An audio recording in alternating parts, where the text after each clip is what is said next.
176 players participated in the 1957 US Open that took place in Cleveland, Ohio. And 14-year-old Bobby Fischer ended up on the very top, winning that tournament, despite barely making it to the tournament. He had been in California where he won the US Junior Championship for the second year in a row and was getting a ride from someone, but the cart kept breaking down and had to be repaired over and over. At one point, Bobby Fischer even got into a fistfight with another player who was riding along as well, whose name was Gilbert Ramirez. It may have had something to do with the fact that they were traveling through the southwest desert during the middle of the summer and the car did not have AC. And Fischer ended up biting Gilbert's arm so hard that it left a mark that remained even 50 years later. The game we are looking at is from the second round where Fischer played as white and his opponent, who was Edward Stevens, played as black. Before we look at the game, please don't forget to subscribe to my channel for more games like this. Okay, let's take a look at the game. Fischer opened the game up with e4 and Stevens replied with c5, the Sicilian defense. And the game proceeded with the mainline moves knight f3, d6, d4, c takes d4, knight takes d4, knight f6, knight c3. And here, black can choose to get into one of several different variations of the Sicilian. a6 is the Najdorf, knight c6 is the classical, e6 is the Scheveningen. But Stevens decides to get into the Sicilian dragon by playing g6. Fischer is intending to play the Yugoslav attack, which is characterized by the moves bishop e3, f3, queen d2, and castle queenside. At the right moment, the Yugoslav attack also generally includes bishop h6 and h4, h5. Fischer played bishop e3.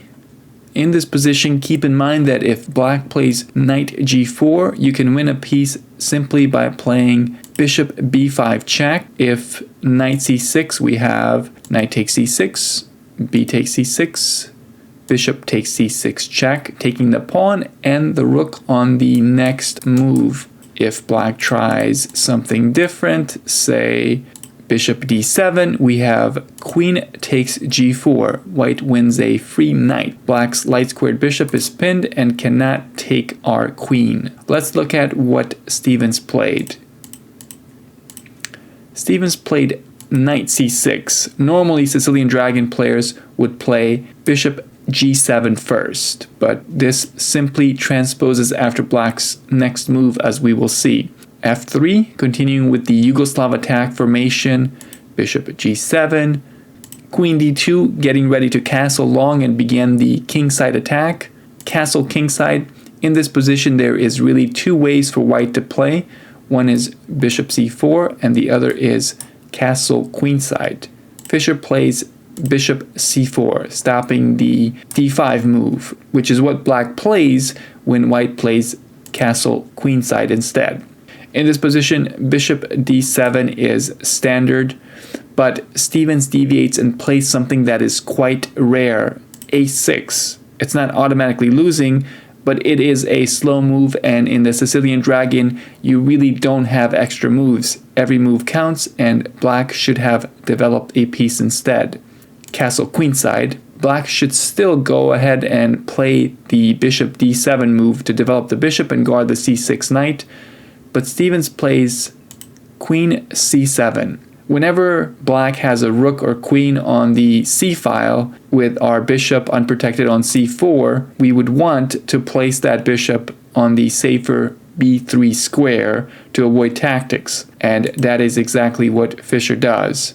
Bishop b3. Stevens plays b5, and this is the critical mistake of the game because it allows Fischer to play tactics that win material. The following is especially instructional for those of us that play against the Sicilian dragon. Fischer played the move knight takes c6, and the position is already resignable. But Stevens played on. Let's look at how this played out. Stevens has to take back the knight with the queen. Queen takes c6. Now this position allows Fischer to play the brilliant knight d5 move. If black does nothing, we have knight takes e7, forking the king and queen. If black plays knight takes d5, we can play bishop takes d5, pinning the queen, taking the rook clean on our next move. if black plays queen b7, we have knight takes f6 check, and then we play bishop d5, once again pinning the queen and taking the rook. Stevens played king h8, and Fischer played knight takes f6. Now, Stevens can't really take back the knight because Fischer's threat is once again the bishop d5 pin. So Stevens plays e6, stopping the pin ideas that we discussed. Can Fischer simply bring back the knight with knight g4?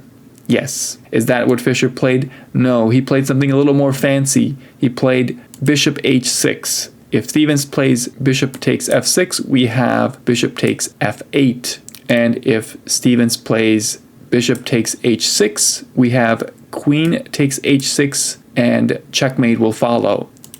Bishop b7, bishop takes g7 check, king takes g7, knight g4.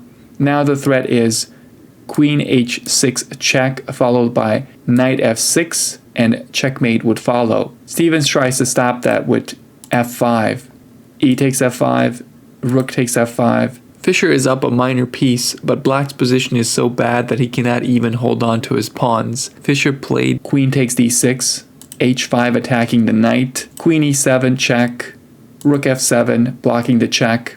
Fischer decides to win in style, playing the move queen takes f7 check, a queen sacrifice, although white will be able to win back black's queen 2 moves later because after king takes f7, Fischer plays knight e5 check, forking the king and queen, king e7, knight takes c6 check, bishop takes c6, and Fischer is up a rook and a pawn. Fischer continued with rook he1, bishop d7, rook takes d7. And here, Stevens resigned. Fischer will be up a minor piece and 2 pawns after he takes the e6 pawn.